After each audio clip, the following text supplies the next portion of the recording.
Hi guys, so this is going to be a little bonus episode for the running technique screen, or the DIY running technique screen, because there was a couple of extra things I think we can include without making our screen too difficult.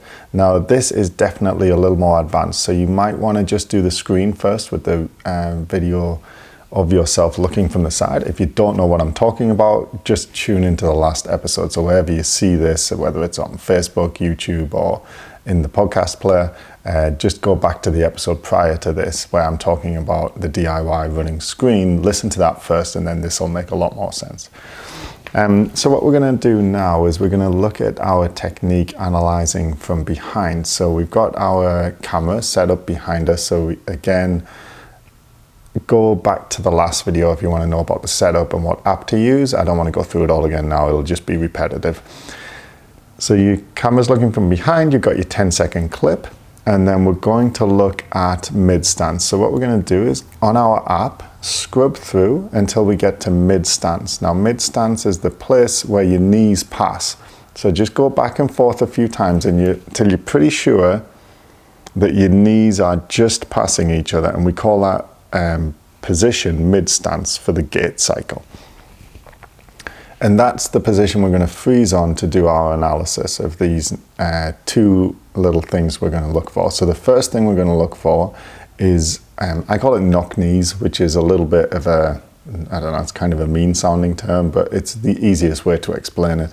So what you do is as your knees are passing, we should see a little bit of air between the knees. So Tom Goom, the running physio, calls this the knee window, which I think is a really cool way of looking at it. And if you haven't heard of Tom Goom, just Google the running physio and start following his stuff, because he's great. But if your knees are sort of brushing against each other, so what's brushing against each other there is the femoral condyles of the knee, that's the bit of the femur that touches.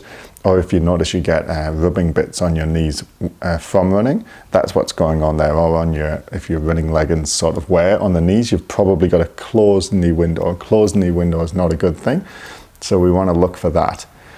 We want to see an open knee window. So as the knees are passing each other, we want to see air between the knees. Air between the knees is good. No air between the knees or knees touching is bad.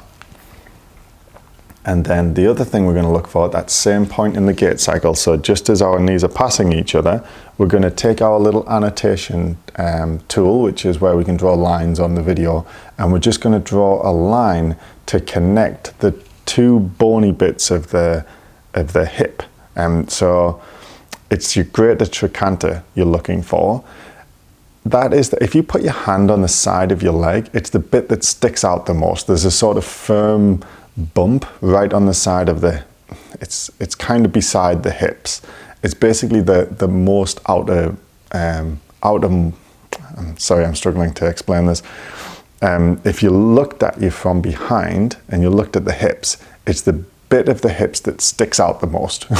And if you hit it with your hand, it's very firm and it doesn't really hurt. They call it your greater trichanter. In fact, if you're going to do this and this is making no sense, just Google what is my greater trichanter, and then you'll find it. And we're going to draw a line connecting the two greater trichanters. Okay, so just go to one and then draw a line to the other, and then you want it to be level, as in horizontal. And if it's not, if it's tipped down, it'll usually be, if it's going to be tipped down, it'll be tipped down towards the leg that is off the ground, towards the one that you're swinging through.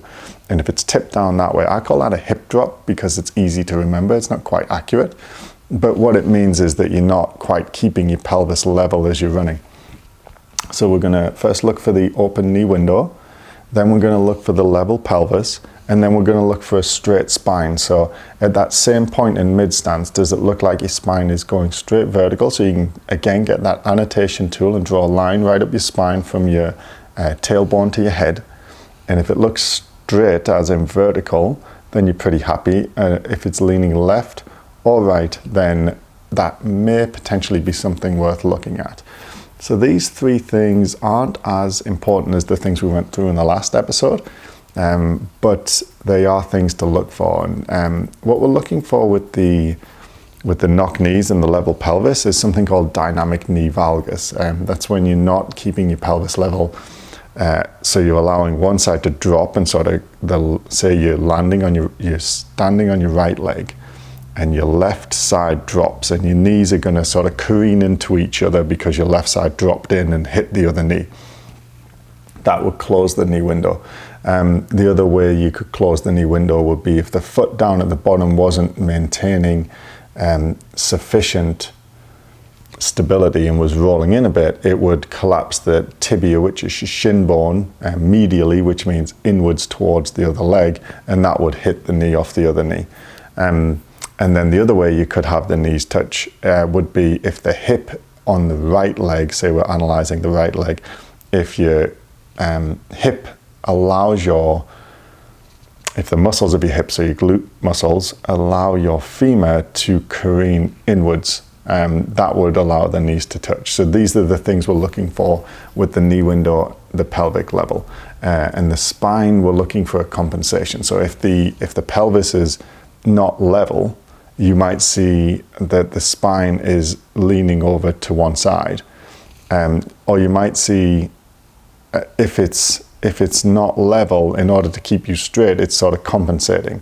So it looks straight vertical, but it's actually on top of a wonky pelvis. So, and that is usually something we would correct by correcting the mechanics of the leg, rather than worrying too much about the spine. So we're more looking at that for reference, so that when we correct things, we're confident we've corrected everything. Anyway, I think that's enough for this episode, and we will touch on what to do about all this stuff next time.